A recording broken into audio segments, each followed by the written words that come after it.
Oui, alors la première raison pour laquelle j'ai décidé d'écrire ce livre, c'était le 800e anniversaire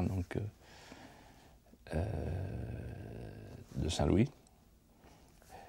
Mais ce n'est pas la raison principale. En fait, j'avais écrit le roman de Charette, donc les mémoires imaginaires du grand chef vendéen. Et mon éditeur, Albin Michel, avec Lise Boel et Richard Ducousset et Francis Esménard, devant le succès de ce livre, m'ont invité à en écrire un autre. Et je me suis retrouvé un peu directeur de collection avec ma propre plume du roman national. Donc après le roman de Charette, le roman de Saint-Louis. Et la raison pour laquelle j'ai voulu écrire ce livre, c'est en pensant aux nouvelles générations qui voient la France s'abîmer, quand on marche à tâtons dans l'obscurité, on cherche le mur porteur. Et le mur porteur de la France, c'est Saint-Louis. Et puis, Saint-Louis nous oblige, à travers sa vie, son œuvre, son apogée, sa personnalité, à retourner à la source primordiale où allait boire l'Occident lorsque, croyant en lui, il se construisait sans se mépriser. Et puis, j'ai lu les chroniques, les chroniqueurs, puisque Saint-Louis est le premier roi qui parle à la première personne. Non pas avec des formules frappées sur des médailles, mais avec la langue quotidienne. Et à force de lire les chroniqueurs, je me suis senti en familiarité, et pour ne pas dire en famille, avec le roi éternel. Le roi éternel, expression de Chateaubriand.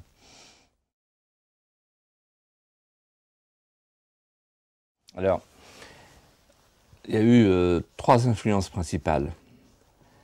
La première influence, c'est celle de son grand-père paternel, Philippe Auguste, qui, très souvent, le soir, l'invite à marcher avec lui sur les remparts crénelés entre les tours du Louvre, et qui lui raconte sa vie, qui lui raconte la France, qui lui raconte le royaume, et surtout qui lui raconte Bouvines.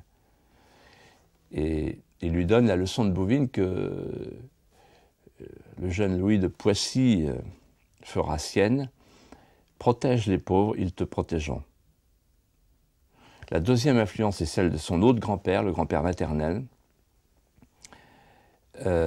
Alphonse VIII de Castille, le père de sa mère, Blanche de Castille, qui est le premier espagnol à faire reculer les Maures, MAU, les Sarrasins, les musulmans, l'islam, le premier à faire reculer l'islam en Espagne, le premier de la Reconquista, à la bataille de Las Novas de Tolosa, donc en 1212, 2 ans avant la naissance de Louis de Poissy.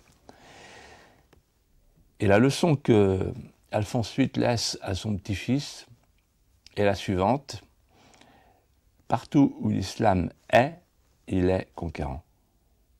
Et donc Louis de Poissy se souviendra toute sa vie de ces 2 leçons, celle de Bouvines et celle de Las Navas de Tolosa. Donc il faut imaginer le petit Louis de Poissy qui danse sur les genoux de ses 2 grands-pères, un genou pour l'islam, un genou pour l'Europe. Et donc il a très tôt un cerveau bien formé. Et puis évidemment, il y a le creuset royal que lui donne sa mère, Blanche de Castille. Blanche de Castille, c'est la branche espagnole, castillane, bouillante de la famille, le sang chaud. Alors que Saint-Louis ressemble physiquement à sa grand-mère, la femme de Philippe Auguste, Isabelle de Hainaut, qui est enterrée à Notre-Dame de Paris. C'est le sang froid, c'est le sang du Hainaut. Il a les yeux bleus, il est immense, et il Il a le chef inondé de blondeur, dit-on de lui. Les yeux percent comme sa grand-mère, Isabelle de Hainaut. Alors Blanche de Castille, elle lui apprend tout. Coule dans ses veines le sang, l'ardeur française. Alors qu'elle est de ce midi où le soleil met du feu dans le sang des filles. Et elle lui apprend tout, elle lui apprend la distinction entre la potestas et l'autoritas. La potestas, c'est le pouvoir de sanctionner, de punir, de légiférer, de commander. L'autoritas, c'est l'aura, c'est le symbole. On a oublié ça aujourd'hui, puisque la politique n'existe plus. L'autoritas, c'est dans les médias, et la potestas à Bruxelles. Mais à l'époque, depuis les latins, il y a les deux des éléments constitutifs du pouvoir, donc elle lui explique ça. Elle lui explique aussi la monstrance et la dérobée, qui pour un roi est une harmonie très importante. La monstrance, parce qu'il faut se montrer. Les gens veulent vous voir, ils veulent même vous toucher, peut-être parfois être guéris du mal des scrofules, des écrouelles. Le roi te touche, Dieu te bénisse, et non pas te bénit. C'est Dieu qui guérit, c'est pas le roi. Mais le roi est un intermédiaire qui est oint, qui est choisi par le ciel pour soigner et parfois guérir. Et donc, la monstrance, le roi ne peut pas ne pas se montrer à son peuple, mais en même temps la dérober, c'est-à-dire qui ira très bien à Saint-Louis, c'est-à-dire l'humilité. Les premiers seront les derniers. Et donc, c'est cette harmonie que Saint-Louis va travailler en lui grâce à l'influence de Blanche de Castille. En fait, c'est une harmonie cistercienne. Et puis, il y a aussi, évidemment, dans le Creuset royal, cette phrase d'un évêque anglais, évêque de Chartres. Un roi illettré n'est qu'un âne couronné. Une phrase d'une actualité formidable. Et donc il comprend qu'il faut se cultiver, qu'il faut apprendre à lire, il faut connaître l'histoire, le latin, etc. Et donc, en fait, Blanche de Castille va lui apprendre à devenir ce qu'il sera très vite, un roi mendiant. Un roi de sapience et un roi mendiant. Alors, un roi de sapience, la sapience c'est le savoir, c'est la science. Quand il reviendra de sa croisade, son premier acte sera de créer une bibliothèque, la bibliothèque royale. Parce qu'il pense que les lettres, la culture, la bibliothèque, le beau, permettent à un peuple d'accéder au discernement, c'est-à-dire à la compréhension des choses supérieures. Plus encore que la prospérité économique, alors qu'il y a en France la paix et la prospérité économique grâce à Louis IX. Et donc un roi de sapience, donc il va protéger la montagne Sainte-Geneviève, il va protéger l'université, avec les moines franciscains et dominicains. Et puis un roi mendiant, ça c'est encore plus important, parce que Saint-Louis veut être dans le temporel, ce que les franciscains et dominicains, qui sont, comment dirais-je, dans leur premier âge, puisque Saint Dominique meurt en 1221, il a 7 ans, Louis de Poissy a 7 ans, et François d'Assise, le Poverello d'Assise, meurt en 1226, l'année de son sacre, de son adoubement. Donc il a 12 ans. Mais tous les jours, sa mère l'emmène par la main, par l'outre Grand Pont et l'outre Petit Pont, l'île de la Cité, au couvent Saint-Jacques, au couvent des Cordeliers, pour qu'il rencontre les moines mendiants. Alors, les moines mendiants, c'est une rupture fantastique dans l'histoire de l'Église, puisque face à une Église possédante, les mendiants n'ont rien. Donc c'est une rupture parce que c'est un retour à la pauvreté évangélique. Voilà des moines qui sortent de leur couvent et qui mendient dans la rue. Alors qu'à l'époque, seul le travail et le travail manuel n'a de valeur. Quand on mendie, on vole le travail des autres. Donc c'est une première rupture. Et la deuxième rupture, c'est la pauvreté savante. C'est-à-dire que les maîtres de sapiens de la France sont à l'université de Paris. Roger Bacon, Bonaventure, Thomas d'Aquin, etc. Et donc, en fait, Saint-Louis va vivre toute son enfance au contact de cette rupture fondatrice, la pauvreté savante et la pauvreté de sapiens. Donc voilà quelle a été l'enfance de Louis IX.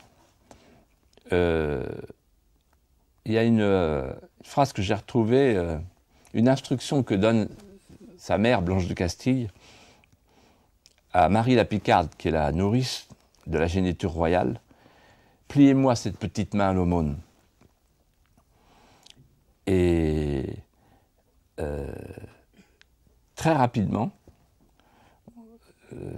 Louis de Poissy, devenu Louis IX, quand il sera Louis IX, c'est-à-dire après son sacre, 1226, va changer de chaussures. Il va porter des chausses avec des avant-pieds sans semelle. Il aura les pieds écorchés. Seule sa mère le voit.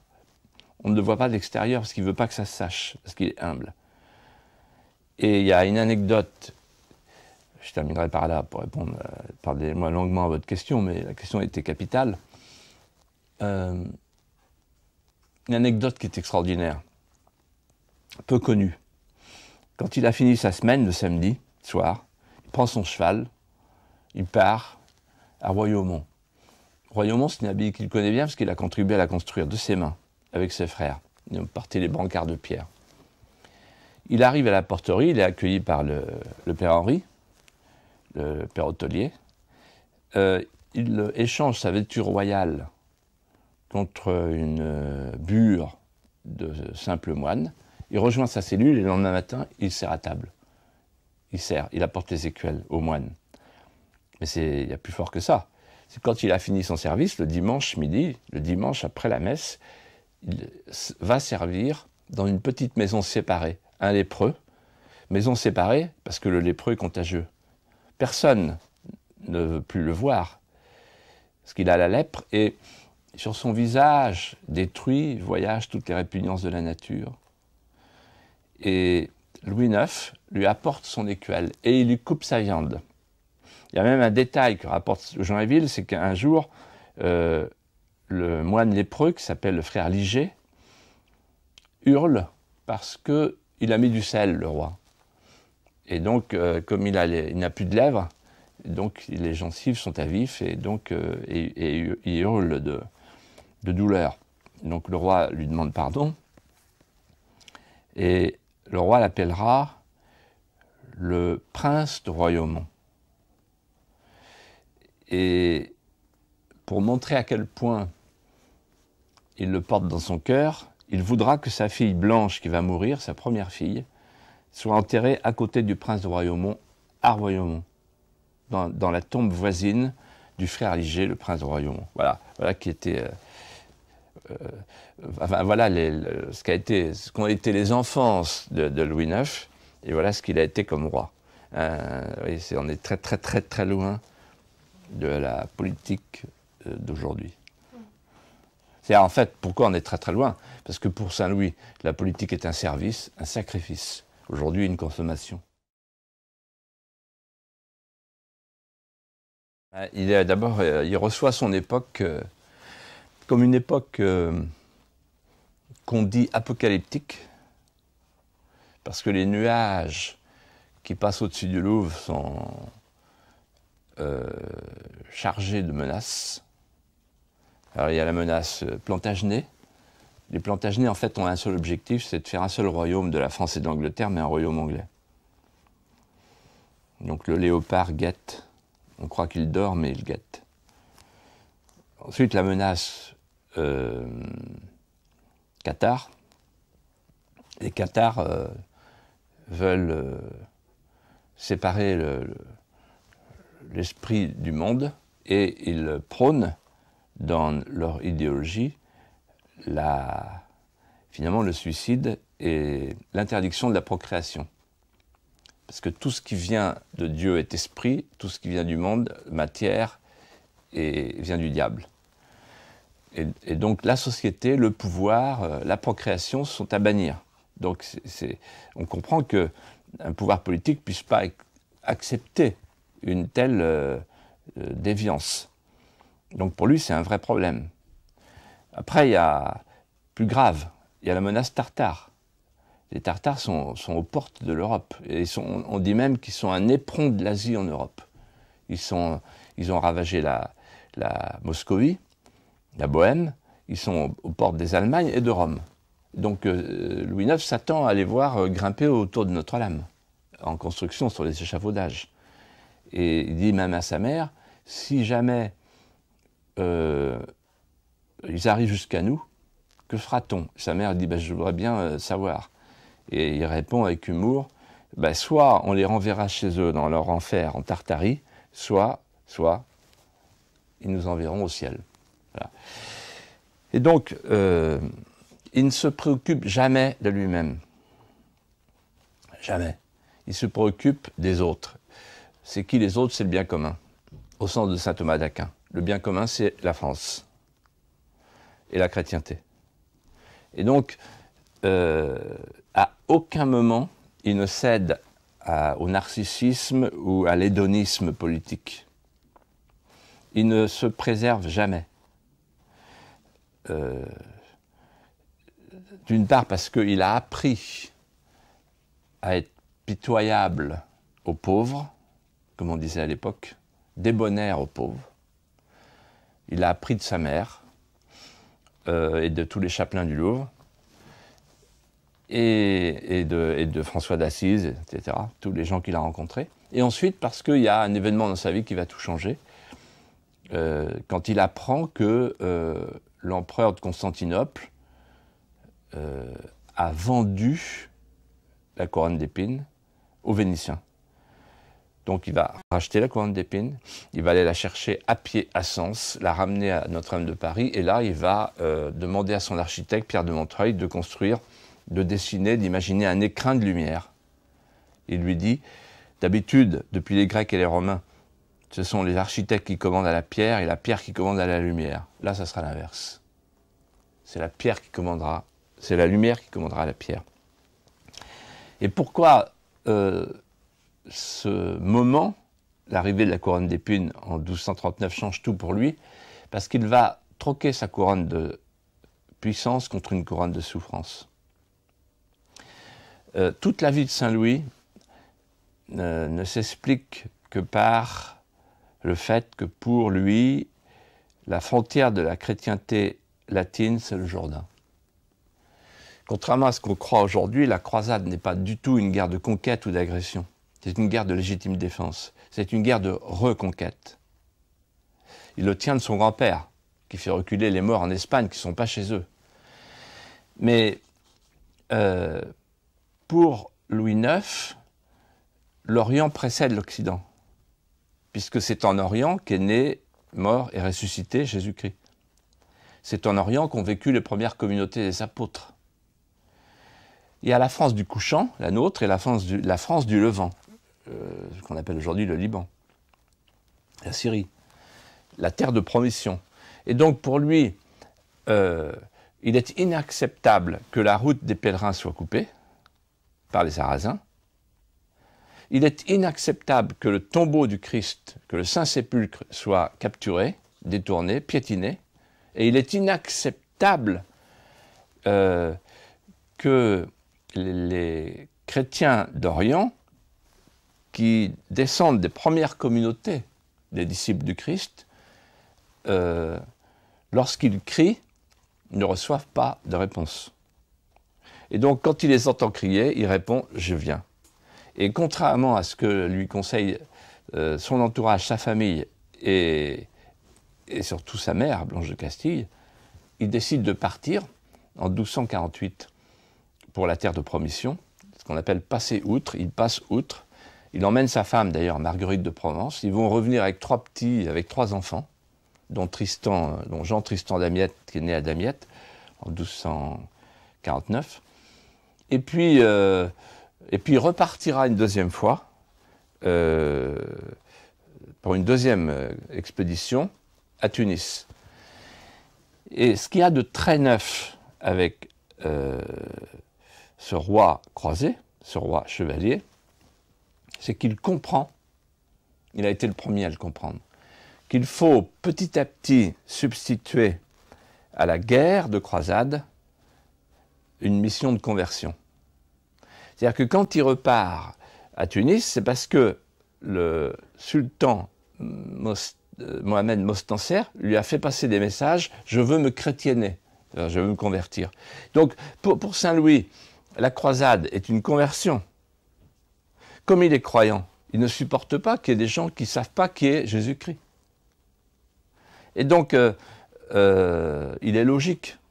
Il va chez eux, comme a fait Saint François d'Assise, sur les remparts du Caire. Et donc, il ne va pas là-bas pour tuer, pour oxyre, mais pour convertir. Et c'est ainsi qu'il enverra en Tartarie Guillaume de Rebruck, un dominicain, et ensuite André de Longjumeau pour convertir les Ismaéliens. En d'autres termes, il comprend que la langue de feu des apôtres ira plus loin que le feu grégeois des arbalétriers.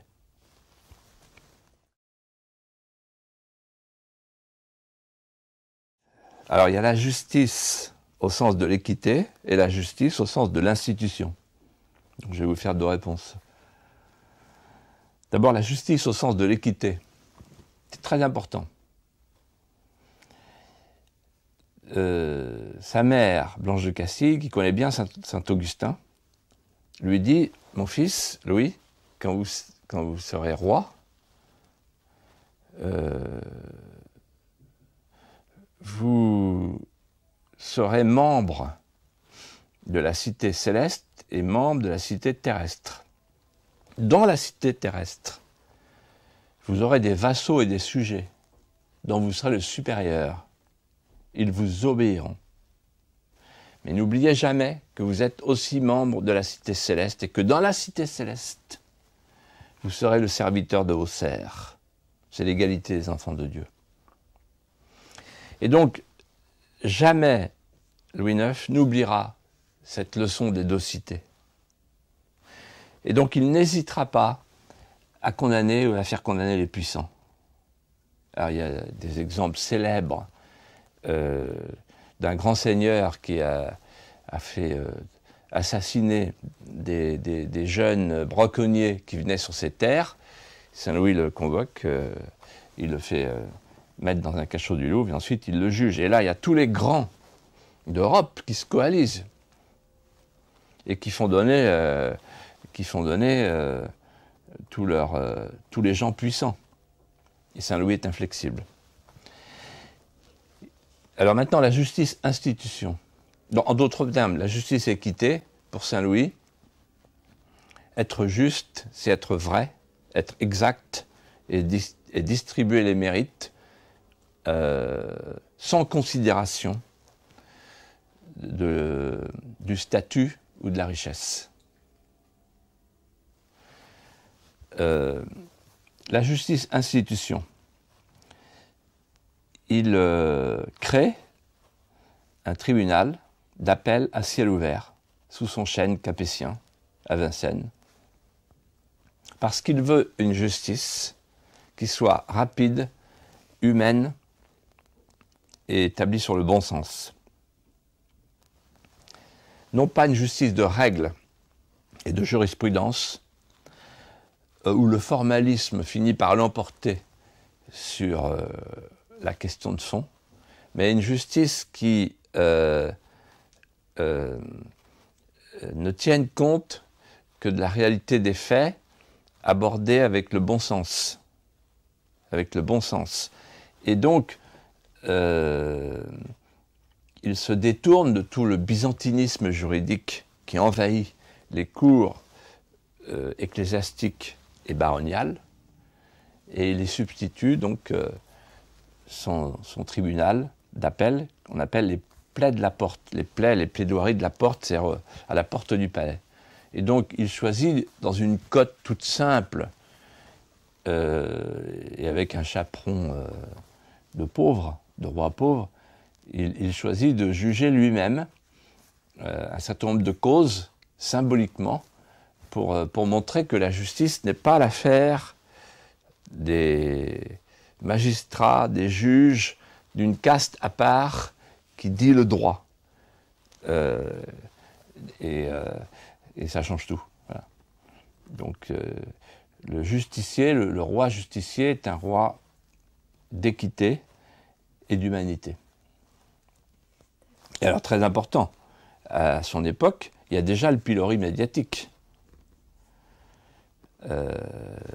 Et lui, il se moque du pilori médiatique. Il dit la justice, c'est ici, c'est pas dans les médias. Et, par rapport, les médias de l'époque, ce sont ce qu'on appelle les troubadours et les trouvères, enfin les poètes, les acrobates, etc. Tous les gens qui sont dans les rues et qui font circuler des rumeurs. Et sa mère a été victime du pilori médiatique, puisqu'on a dit qu'elle avait été enceintée par le légat du pape. Et tout le monde l'a cru. Donc c'est incroyable. Donc déjà à l'époque, il y avait Rudebeuf, tout le monde faisait courir des rumeurs. Et donc le roi Saint-Louis n'accepte pas le pilori médiatique.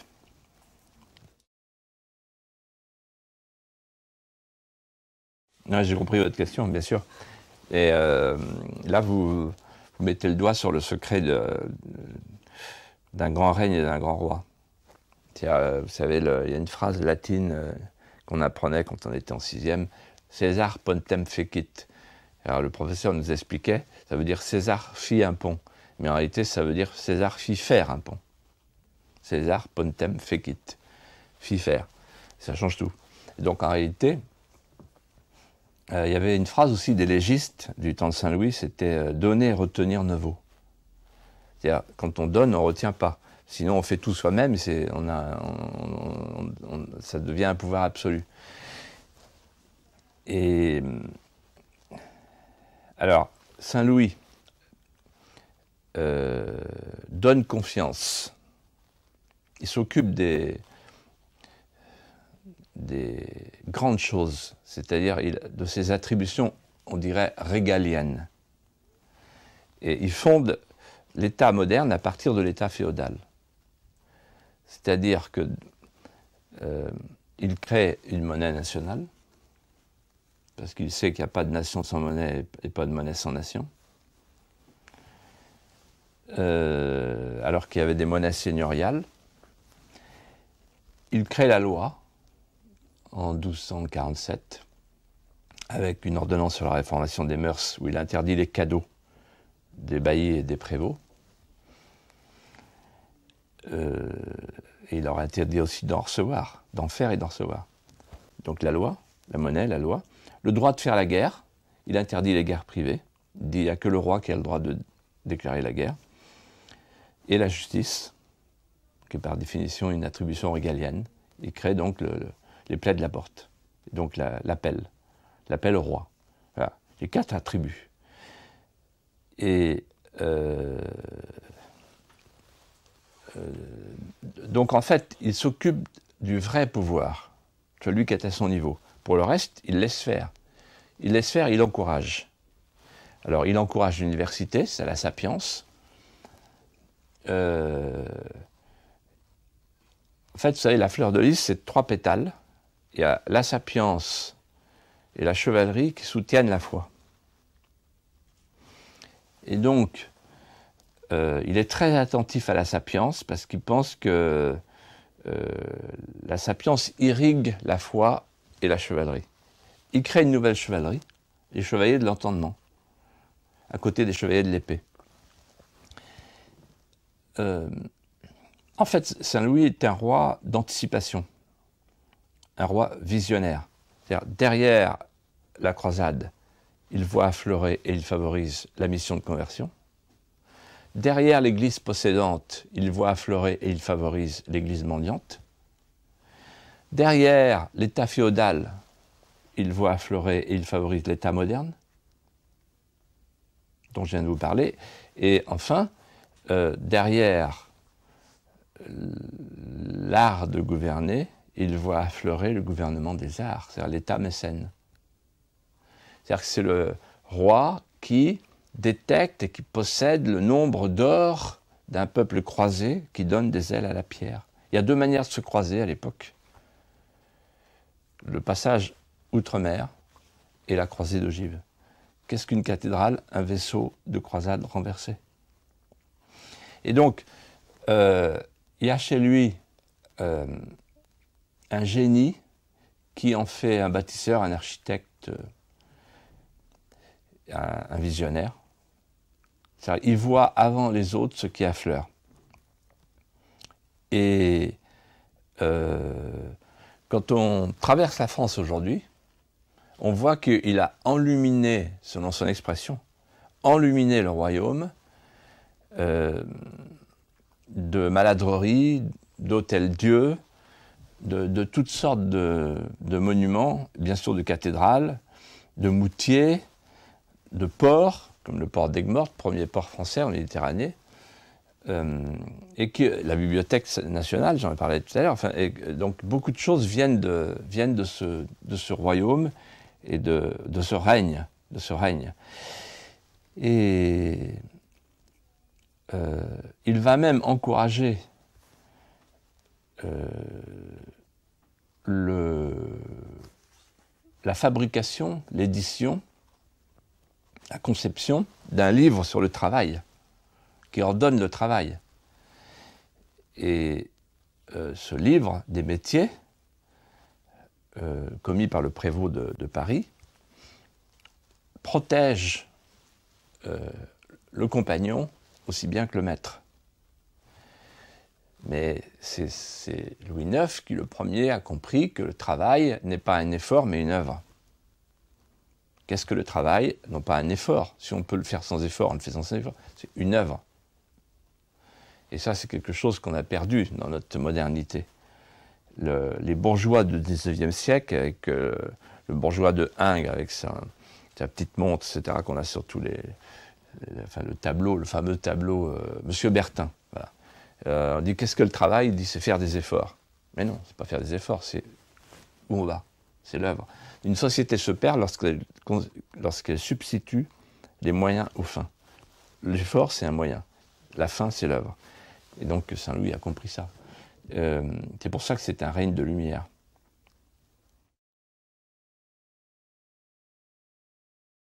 D'abord, nos politiciens, qu'est-ce qu'ils ont fait depuis une soixantaine d'années?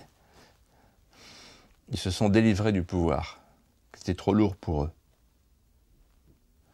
Puisqu'on est passé d'une démocratie à une oligarchie. Le pire des régimes.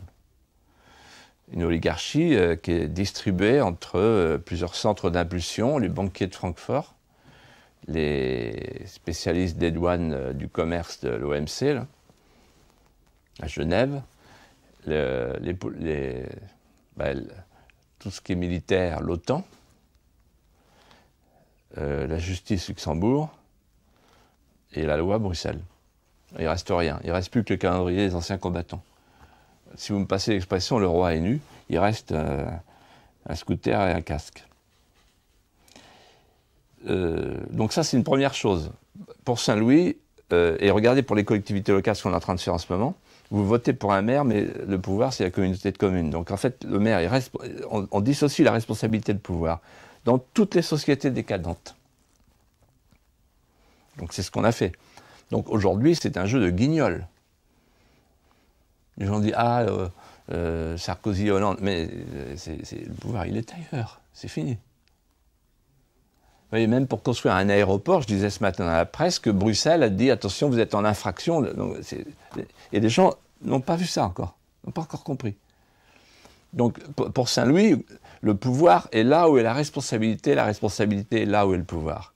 J'assume mon pouvoir et j'assume ma responsabilité.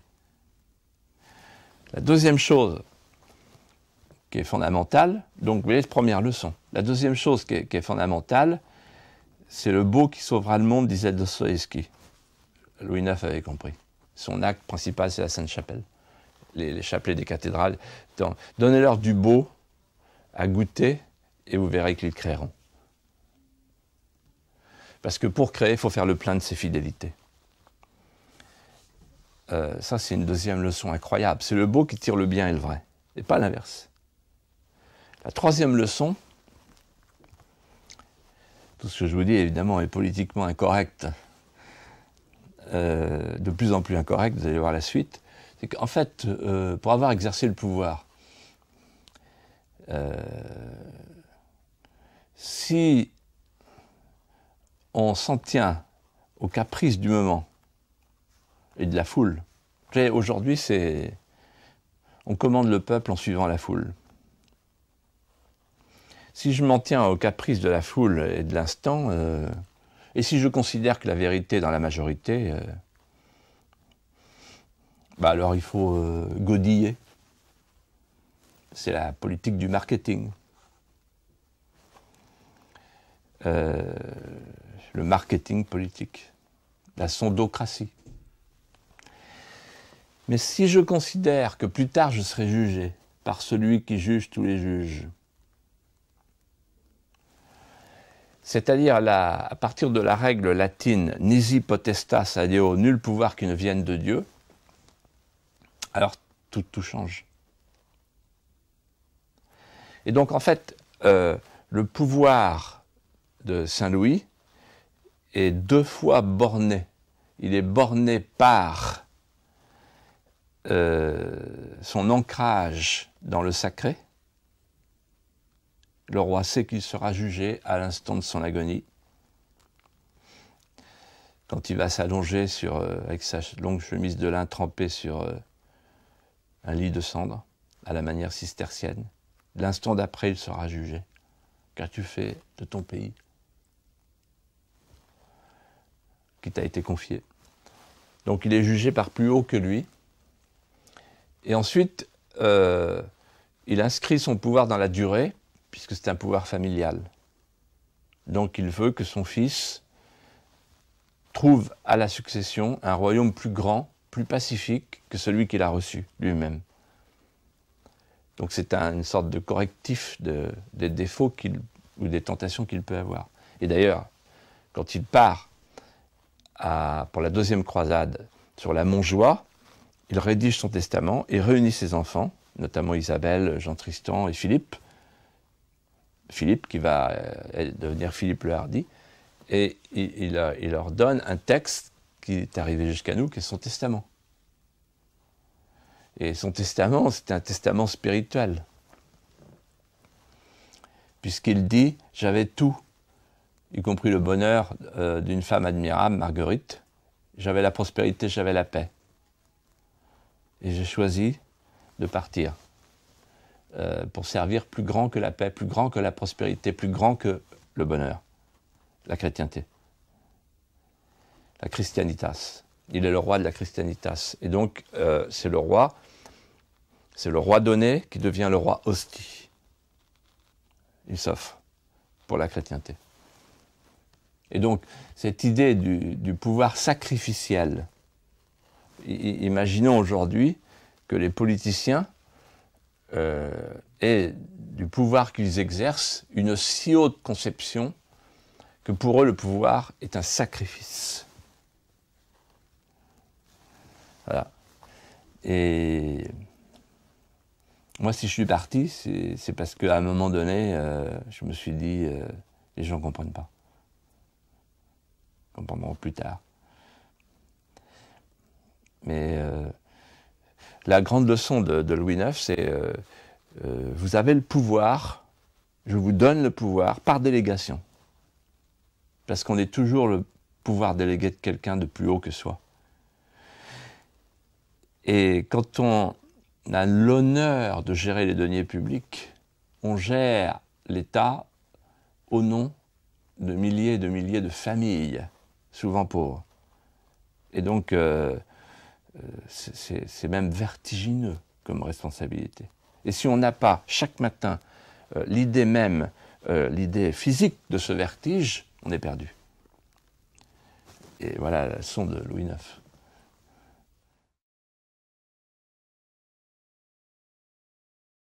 Il y a une question, il y a un mystère.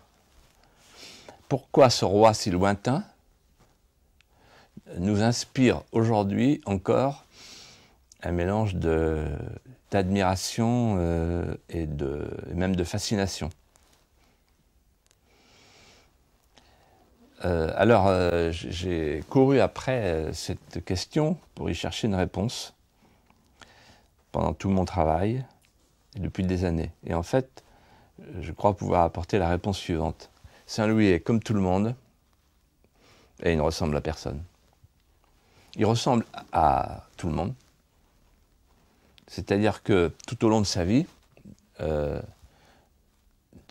1214 à 1270, une longue vie, il va connaître tout ce que une femme, un homme connaissent. La tristesse, la joie, l'amour, la jalousie. Il a même des problèmes entre la belle-fille et la belle-mère. Enfin voilà, c'est vraiment lambda. Hein. Et la trahison, la souffrance, la déréliction, l'abandon, la gloire, tout. Il connaît tout. Il connaît tout ce qu'un homme ou une femme peut connaître en traversant la vie. Et donc il nous ressemble. On s'y retrouve. Et en même temps, il ne ressemble à personne. Parce que il est un roi d'apogée. Dans l'ordre du bien, il est le roi qui côtoie saint Thomas d'Aquin, Albert le Grand, saint François d'Assise. Dans l'ordre du beau, il est le roi des cathédrales. Et dans l'ordre du vrai, il est le roi de la croisade, de la souffrance, et il meurt comme un cistercien, en susurrant et en murmurant « Ô Jérusalem, ô Jérusalem ». Il va osciller toute sa vie entre la Jérusalem terrestre et la Jérusalem céleste. Et donc, c'est un roi d'apogée. Dans tous ces domaines-là, on retient le siècle de Saint-Louis comme le siècle le plus haut de notre histoire, le plus grand, que ce soit dans l'ordre de la philosophie, de l'art, de l'architecture, ou de la prospérité économique. Il ne faut pas oublier qu'on l'appelait le roi apaiseur. On venait de partout le chercher parce qu'il apaisait. Il était l'ONU de l'époque, à lui tout seul, et ça marchait mieux. Et donc, même les Anglais venaient le chercher, vous vous rendez compte. De la Flandre, pays catalan, hop, on allait chercher le roi apaiseur. Il avait ce charisme incroyable. Et donc, en fait, et pour résumer, lorsque il est un roi d'apogée et qu'il se meut dans sa solitude sur la crête, là où on se promène seul, il nous tire vers le haut. Il nous attire vers plus grand que soi. Et lorsqu'il traverse la vallée des larmes, il nous prend par la main. C'est pour ça qu'il a été si vite béatifié et canonisé, pas simplement parce qu'il a fait 67 miracles, mais parce que le peuple français, qui ne se consolait pas de l'avoir perdu, a demandé qu'il soit présent pour toujours à ses côtés. D'où la phrase de Chateaubriand, « Il devint un roi éternel ». Saint Louis. Et en fait, moi j'ai écrit ce livre en pensant à tous les vitraux de Saint-Louis que j'ai vus depuis mon enfance partout. Et je me suis dit, les hagiographes ne lui ont pas rendu service. Ce vitrail qui est là, en face de moi,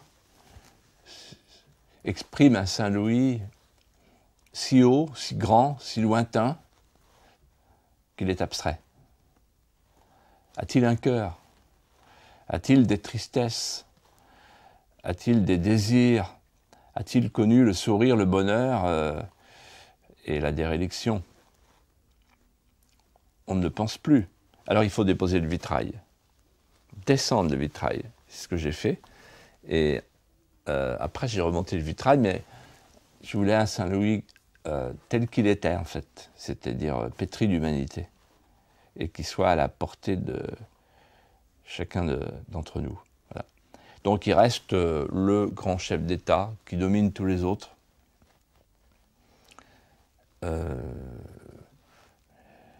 D'ailleurs, lorsque l'aumônier de Louis XVI accompagne Louis XVI à l'échafaud, il ne se trompe pas. Il cherche une dernière parole consolatrice pour le roi de France, qui va être guillotiné. Et il lui dit à l'oreille, « Monte au ciel, fils de Saint-Louis ». Et il y a une relation entre mes deux livres, le roman de Charette et le roman de Saint-Louis. Le roman de Charette, pourquoi? Parce que Charette s'est battu pour le dauphin. Et c'est d'ailleurs le dernier fils de Saint-Louis. Et donc je voulais que mes lecteurs remontent à la source primordiale. Et en fait, Saint-Louis, c'est aussi la source primordiale de ce lieu où nous sommes, le Puy du Fou. Parce que si Saint-Louis n'avait pas existé, la France ne serait pas ce qu'elle est aujourd'hui, déjà par ses paysages et par sa colonne vertébrale, si tant est qu'elle en a encore une. Voilà.